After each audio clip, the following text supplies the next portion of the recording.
wanted to do something a little bit different here. And that was, I'm going to put together the teams that I could see winning the Super Bowl. And I say this, I preface my list by saying if I had said at this time last year, the teams I see winning the Super Bowl are the Seattle Seahawks and New England Patriots, I think some people might have made fun of me. So here we go. We're going to have a little fun with today's list. Number 5. How about them Cowboys?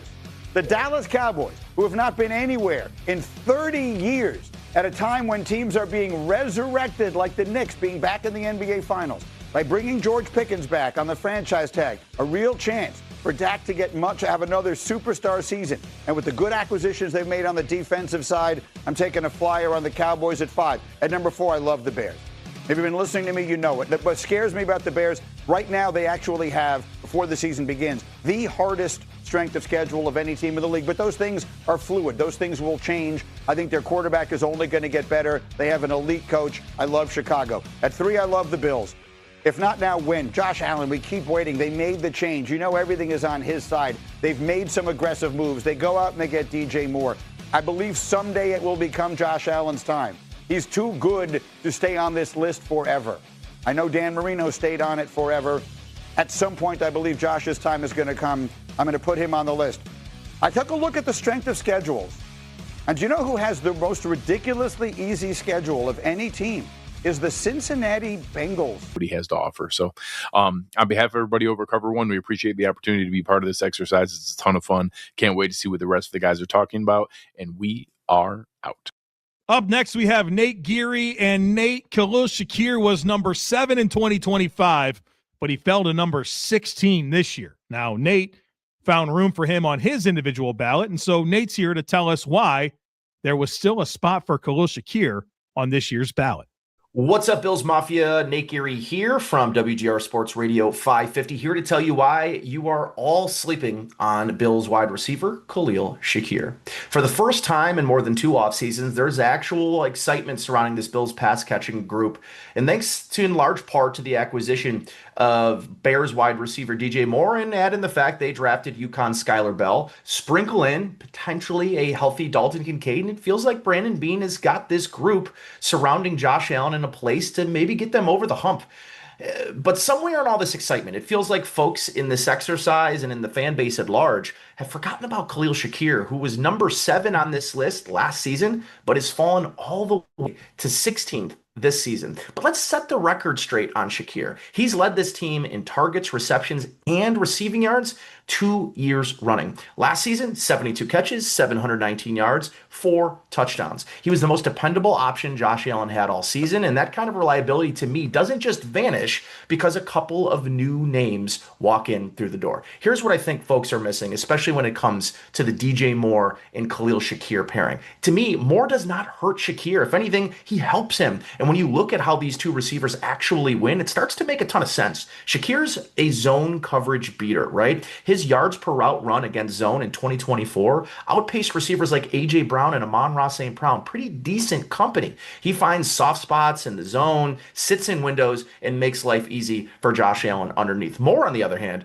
he is your contested catch vertical threat, averaging over 12 yards per target last season. These guys aren't running the same routes. They're not fighting over the same targets. They complete, at least to me, a multi-level passing game perfectly. And if you think about it from defensive coordinators' perspective, right, guys trying to figure out ways to slow this passing offense down, you want to start rolling coverage towards DJ Moore to take away that deep ball? Fine. Khalil Shakir is going to get exactly what he wants underneath and start feasting against your linebackers and slot corners, right? So if you try to play man-to-man to bracket more, well, Shakir has averaged over 7.5 yards after the catch per reception since 2023, which is tied for 6th best among all wide receivers in the NFL. There's not a good answer to slow this offense down if you have a pairing of Moore and Shakir. And Joe Brady said it best a few weeks ago at league meetings, right? He noted that Shakir has been this offense's focal point, and now with the addition of DJ Moore, defenses can't just focus on one guy.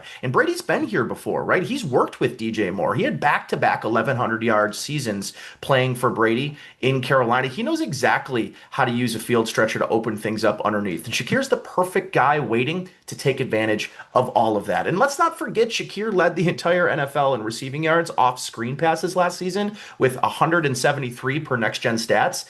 That is far and away the best in the NFL. And Joe Brady said it best. They're going to continue using the screen. Maybe DJ Moore takes away some of those screen passes, but to me, you're going to keep feeding one of the best yards after catch receivers in the league here moving forward. And by the way, they did just re-sign him recently in 2024 to a 4-year, $60 million extension.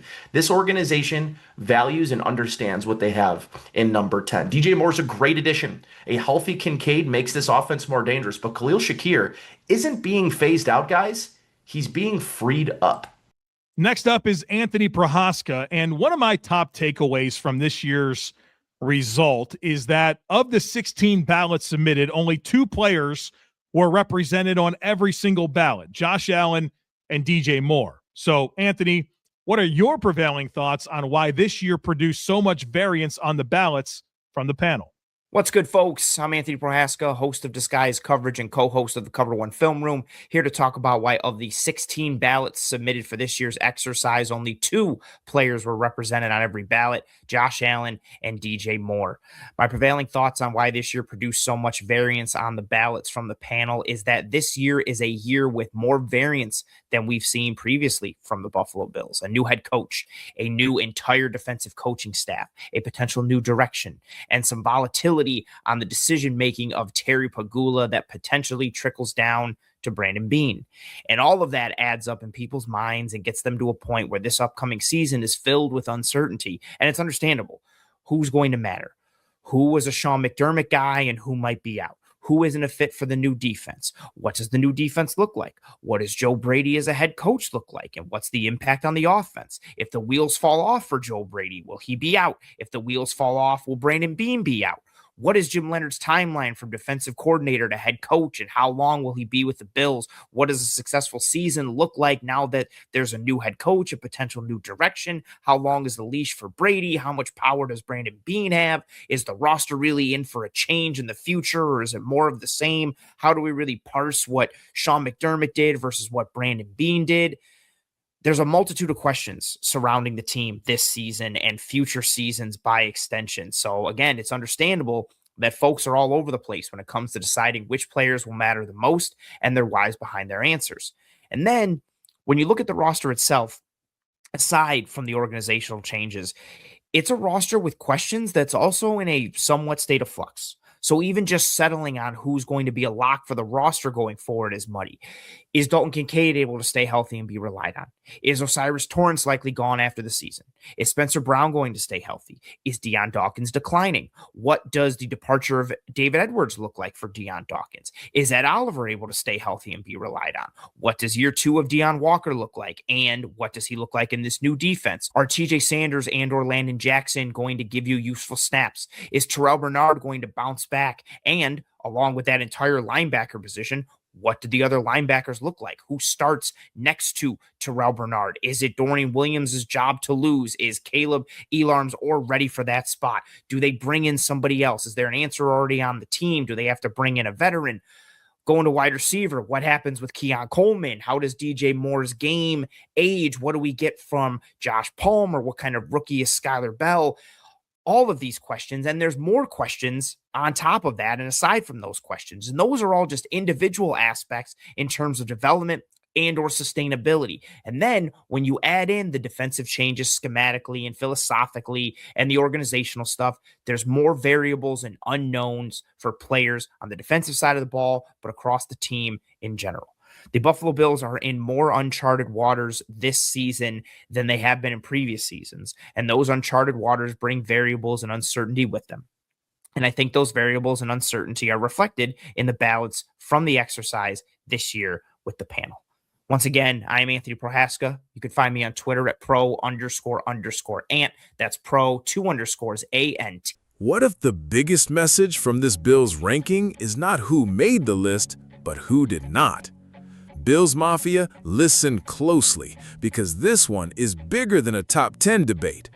Out of 16 ballots, only 2 players appeared on every single one: Josh Allen and DJ Moore. That is it.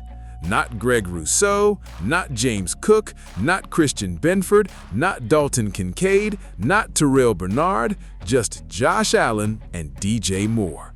And that tells us something loud and clear. Buffalo knows who the offense is built around, but this roster still has a whole lot of questions to answer in this new era. New head coach, new defensive identity, new pressure, new expectations. And when you hear all those questions about linebacker, defense, fit, leadership, and who really matters for the future, one name becomes very hard to ignore: Jordyn Brooks. Now, let me be clear right away. Jordyn Brooks is not a Buffalo Bill. This is not confirmed, this is not official, and because he is still tied to the Miami Dolphins, this would not be some easy free agent signing. This would take a real opening. Maybe Miami has contract decisions to make. Maybe the situation changes. Maybe a trade door cracks open. But Bills Mafia, when a first-team all-pro linebacker with that kind of production is sitting inside your division, you do not just shrug and look away. You monitor it. You ask the question. You stay ready. Because the Bills are entering a season where uncertainty is everywhere. That is what makes this ranking so fascinating. Josh Allen is the foundation. DJ Moore is now treated like a massive piece of the future. But after that, there's debate everywhere. James Cook is respected, but people argue about running back value. Shakir is productive, but he gets overlooked. Rousseau pressures quarterbacks, but fans still want more finishing. Bernard fell hard in the rankings because of injuries and fit questions, and that's where Jordyn Brooks would make so much sense as a dream defensive addition. This guy is a tackling machine. He runs, he hits, he communicates, he plays with urgency. He was an all-pro for a reason, and in a Jim Leonard defense that may ask linebackers to diagnose fast, cover, move, and clean up behind a more aggressive front, Brooks could be exactly the type of player who stabilizes the middle. Think about it.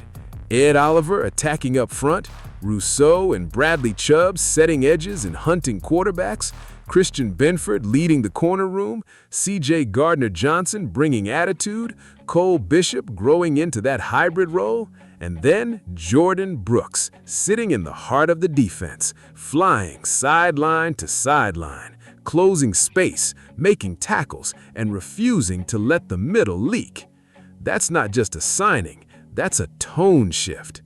And let's be honest, Mafia, helping Josh Allen doesn't always mean adding another receiver. Sometimes helping Josh means giving him a defense that gets off the field, a defense that doesn't let 3rd and 6 turn into another nightmare, a defense that tackles in space, a defense that survives the AFC. Because Mahomes is not going away, Lamar is not going away, Burrow is not going away, Stroud is not going away, and yes, Drake May is coming too. If Buffalo wants to win the Super Bowl, the middle of this defense cannot be soft, confused, or injured every January. But Brandon Beane has to be smart. Say it with me, Mafia. Smart, not desperate. You do not overpay just because the name is huge. You do not give Miami whatever they want. You do not wreck the cap for a linebacker unless the fit is clean and the price makes sense. But if that door opens, if Miami gets uncomfortable with the contract situation, if Brooks becomes even remotely available, Buffalo should absolutely make the call. My final take is simple. The Bills' future is not as settled as some people think. Josh Allen and DJ Moore are the clear offensive pillars, but this defense still needs answers, leadership, and difference makers.